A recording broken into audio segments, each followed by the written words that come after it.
Our word of the day is going to be earth, and it's a noun. It means a plot of land, and it's a South African term. So if you use this word at any point throughout your speech, your evaluation, then you're going to hear snaps, and our grammarian will keep track of it for you. It's kind of like bonus points. So starting off with the meeting, I'll present our three evaluators. We'll have three evaluators monitoring different things. So first off, we have Lima as our timer. Hey guys, so I'm Lima. I'll be your timer for today. I'm responsible for making sure that you're staying within your time range. Your time range will vary depending on what you're speaking about. Well, not what you're speaking about, what your position is for today. So green means you met the minimum time. Yellow is when you're halfway there. And red means you need to stop, but you do have a 30-second grace period after your speech. Thank you.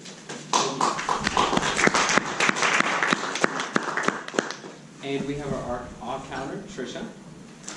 Good evening, everyone. My name is Trisha. As your all counter, I will be counting the number of words you say in your speech. So words such as like, so, I will be keeping track of that and letting you know how many times you say those words. Thank you.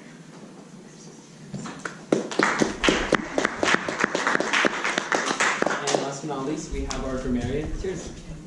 Hello, I'm your grammarian.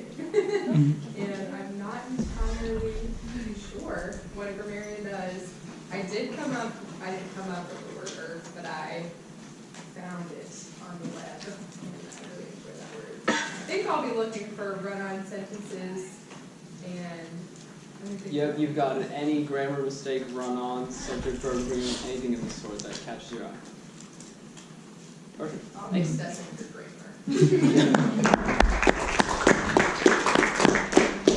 So to start off the meeting, our first section is the prepared speeches section. And our first speaker will be presenting from the Professional Speaker Advanced Manual, project number 5. Please welcome Zack up to the stage.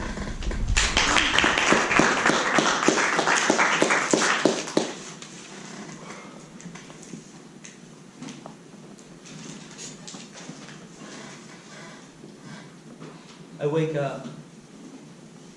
I hear a beeping to my right. Beep, beep, beep. I open my eyes and it's still pitch black. I look around and I don't recognize anything. It's just completely dark. And then slowly my eyes adjust to the light and I see a green glow to my right. And I look and there's a monitor going beep, beep, beep. Slowly the room is coming into focus, and I'm hearing this ever-present beep, beep, beep. And then it hits me like a ton of bricks. A huge migraine just coursing through my head like a nail driven into my skull. And all I think about is that's pain and beep, beep, beep. And then I hear, Zack, calm down. I'm here. I turn to my left, and my dad's there, sitting by my bedside. And he says, you've had an accident. And then I hear a voice that I don't recognize, saying, Zack, you're in the hospital. I turn to my right again, and there's a nurse standing next to me, saying, you've had a horrible accident. You've just suffered a traumatic brain injury. You've just had a stroke, and I'm not sure whether you're going to fully recover. But we'll take care of you. And I don't know if it's that migraine going through my head, the fact that I don't know where I am, or the flood of information that just came my way, but it was too much. And I went back to sleep. A few weeks later, I got used to the fact that I'm not at home anymore. I'm in a hospital. I'm in Children's Healthcare of Atlanta, a place that I didn't even know I would ever be in. And I'm going through the motions. I'm going through therapy. I'm going through all this crap that it seems like even a kindergartner can do. Just sitting in my bed, moving to my wheelchair, rolling around and completing menial tasks while eating meals. It's just bed, eat, bed, eat, bed, eat. And I don't even know what day it is anymore. The gray walls turn grayer. The lights turn brighter. I don't feel like I'm living anymore. It feels like a routine. Eventually, the wheelchair turns into a walker. And I'm moving a little bit. I'm getting just a little bit of strength back. And I'm hearing all these different words. Zack, you're growing. Zack, you're healing. Zack, you're getting better. And then I go for my midterm speech therapy session. And they tell me the simplest of tasks. They tell me recite my alphabet. Something a preschooler could do. It's easy. A, B, C, D. Everyone here can do it, even when they're half asleep. I say what I think is the ABCs to this speech therapist, and she tells me I got a 25%. 25%? I could have swore I said all of it correctly, and yet I got so much of it wrong. And then all of those compliments that I got, all those things that I hear, that I'm getting better, that I'm recovering, that I'll be out of here in no time, they're all lies. Or at least I see it that way. I think back before the injury. I was a wrestler. I was a guy that could run miles upon miles. I could beat anyone in the match. I was supposed to be varsity. I was supposed to place in the state championship. Why can't I walk? I'm better than this, right? I was a 4.0 student. I was an AP student. I'm supposed to be better than this, right? Wrong. I could barely stand. I could barely recite my alphabet. And I was barely who I was just a month before. Well, months passed. And I got better. Months pass, and I'm out of the hospital. Months pass, and I'm still hearing, you got better. You're doing fine. And I'm still feeling like I'm behind. All my friends had an entire semester where they were getting smarter. All of my friends had a semester where they were getting stronger. And I'm half the man that I was just last year.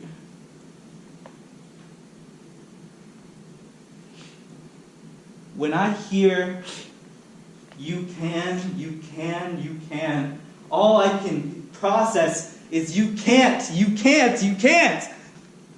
I have all these thoughts in my head, no matter what it is. Zack, you need to take summer school so you can get ahead. I can't. Zack, you need to take online classes on top of regular classes. I can't do those things. Months passes, months and months and months. And my parents realize I'm not doing too hot. Summer comes and they arrange for me to be in a program called the Brain Program at Children's Healthcare of Atlanta. And I meet a girl. Her name's Andy. Andy had an injury just like mine. Andy had an injury at the exact same time as me. Andy is still in a wheelchair.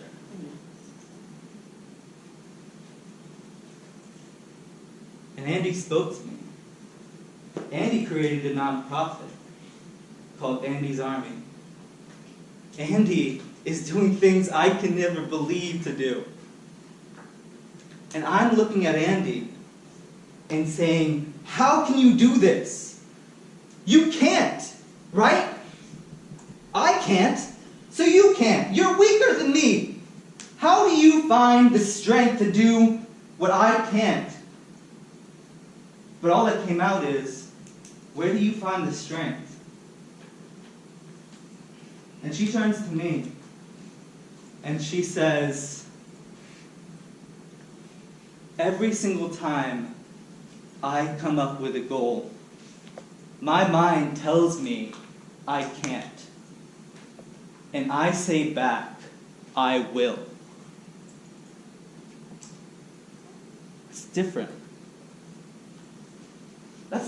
That's different from everyone else. They said I can. She says she will. I walk away from that. I go back home and I decide that's what I'm going to do from now on. Every single time I hear in my head, I can't, the next second I think I will. It's not a question of ability. It's a question of decision. Am I going to decide to do it, or I'm going to fall back on what the society labels me? I'm disabled. I've told this story to thousands of people, and I don't tell it lightly. I tell this story to thousands of people so that you can change I can't in your day to I will. Thank you.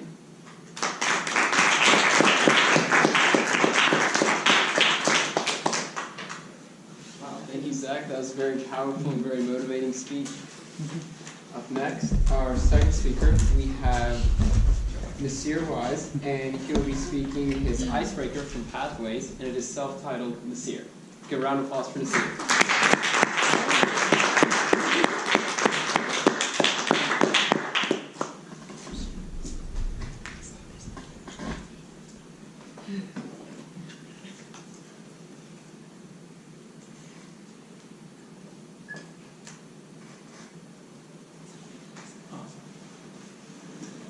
Well, who is Nasir not real wise?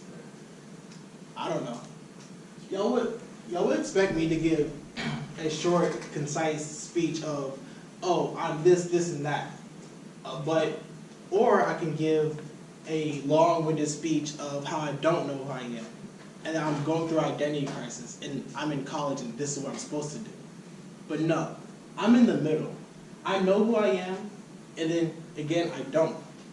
But through my experiences growing up, I have some values that you see behind me that I compiled into a mantra that I say every morning and every night, every morning before I get up and every night before I go to sleep. Now, warning, you may not agree with some of these lines in the mantra, but this is my mantra. Here it is. Nasir not real wise. La ilaha illallah Muhammadan Rasulullah. I am a man, I am a king, I am a god. Voy a ser fluente en español. I can do all things. I will greet this day with love in my heart. I will greet this day with kindness. I will greet this day with laughter. I will greet this day with discipline. I will greet this day with hard work. I am intelligent, disciplined, beautiful, confident, fearless, magical, and generous. I am grateful for my family. I am grateful for my girlfriend. I am grateful for my friends. I will have $10 million in my possession by November 22nd, 2020, and which will come to me in various amounts. In return, I will give my gift of love, compassion, and optimism. Now, this is my mantra. Let's break this down into 3 parts. my past, my present, and my future. Now the first part, my past. La ilaha illallah Muhammadur Rasulullah. In English, that means Allah is the only God and Prophet Muhammad, peace and blessing be upon him, is a messenger. And that comes from our religion, Islam. And I know in my heart that Islam has the values that I portray in my life to everyone that I meet that will stay with me for as long as I live. In that second part, I'm a man, I'm a king, I'm a God. Coming from slavery, my African American heritage, we had no sense of identity. We didn't know who we were as a person or as people. Everybody kicked us down. We kicked down ourselves. So my great-grandparents, with Elijah Muhammad, made the Nation of Islam. And with the Nation of Islam, they gave us these three values. I'm a man, I'm a king, I'm a God.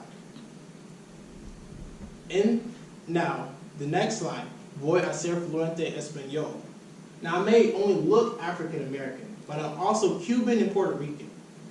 And personally, I don't know that part of my heritage.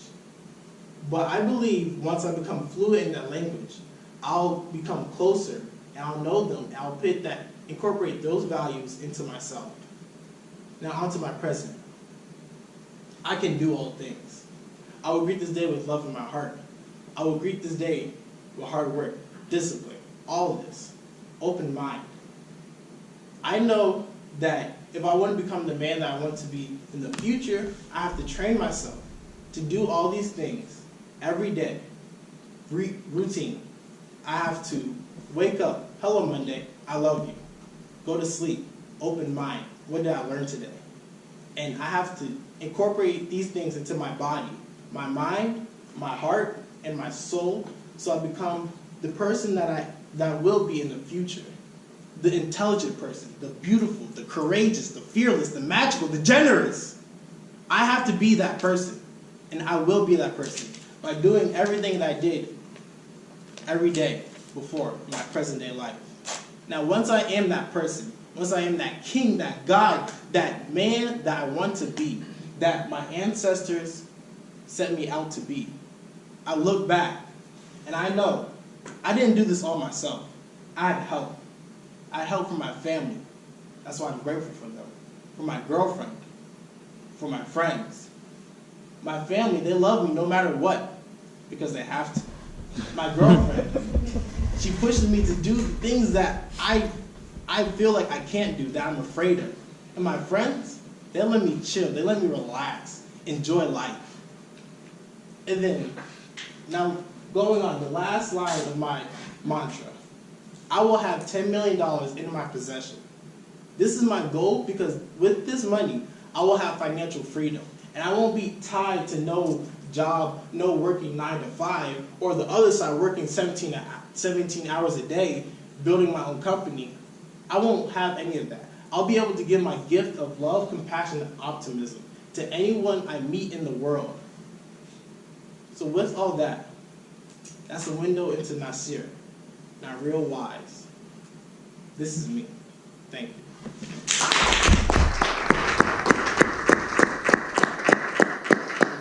¿Hablas español muy bien?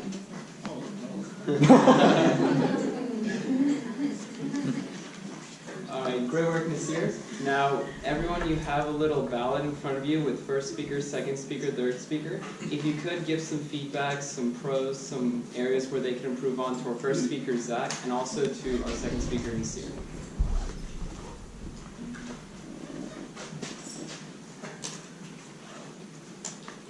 Yes, please.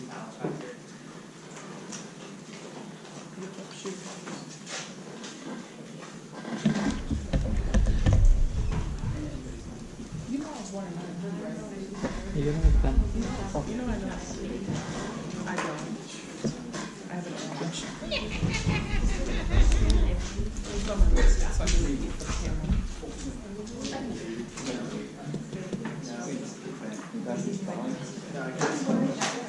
Ah.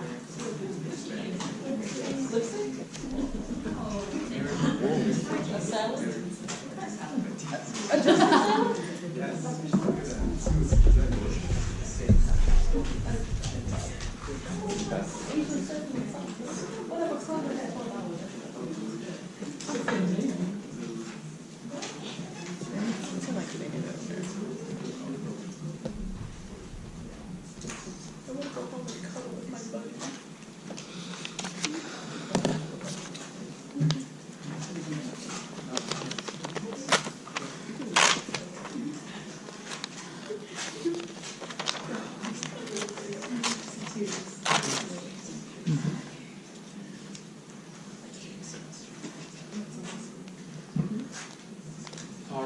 moving on to our third speaker.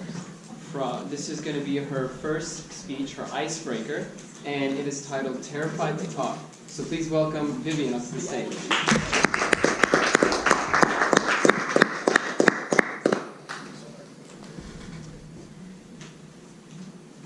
This club is the epitome of my biggest fear. I know everybody says that they're terrified of public speaking, but having the problem of talking in front of people has been a constant struggle throughout my life. When I was a toddler, I cried the moment anybody outside of my immediate family even looked at me. When my grandma told me I was cute, I ran away in tears. When my cousin picked me up and carried me, I started bawling and she dropped me on the kitchen floor. When my uncle tried to dance with me at his wedding, I rejected him with my waterworks. There are 3 distinct times in my life, one in middle school, one in high school, and one in college, when I have actively worked to overcome this fear. Because I have a feeling that it's a little unhealthy to be terrified of the world. So elementary school was a chill time. I had friends, watched TV, maybe learned a thing or 2. Life was good. Then I went to middle school, and that's when the fun ended, because we started doing class presentations.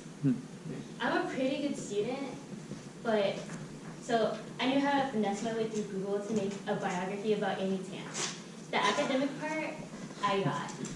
But sharing my findings in front of 27 other 11-year-olds and a teacher, I don't got it. I remember losing feeling in my fingers and my toes, my mind going blank. I was struggling to read off the paper that I was holding because my hands were shaking. I just remember my mind couldn't think of anything, and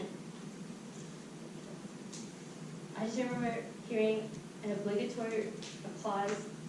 So everything ended, and I just crawled to my speech. I crawled to my seat, waiting for everybody's attention to move on to the next presenter. That was the worst experience of my life, but I kept doing it again and again, because my grade was on the line. Like, I couldn't bring home a B+ to my Asian parents.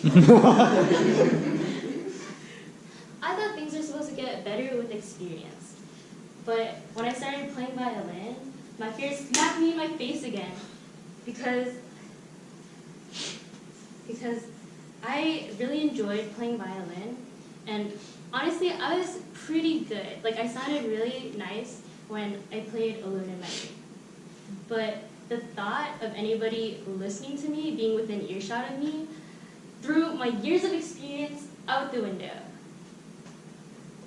Because with violin, you have to play with your hands, because you use your left hand to hold down the strings to change the pitch, and you use your right hand to draw the bow across the string to actually produce the sound.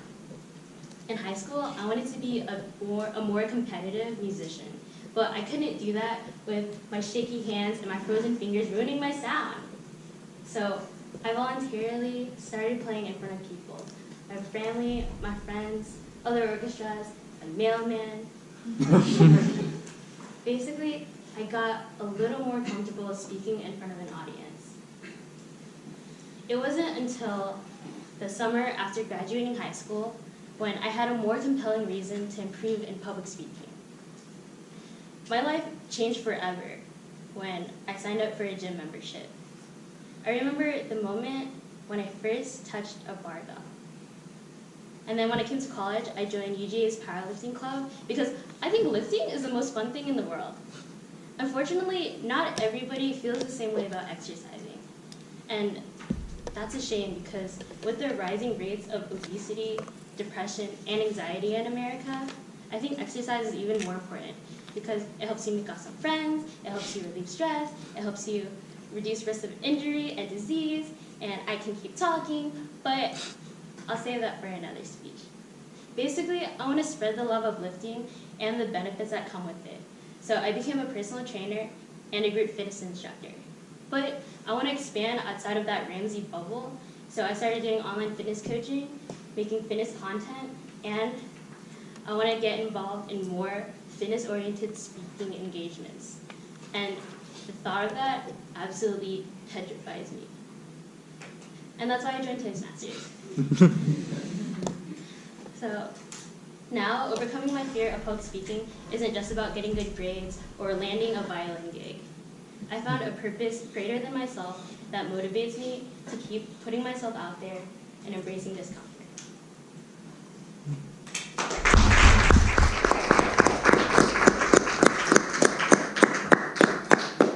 Good job. And now if you all would write some feedback, what she did great, where she could improve on the slips, and turn them into the center.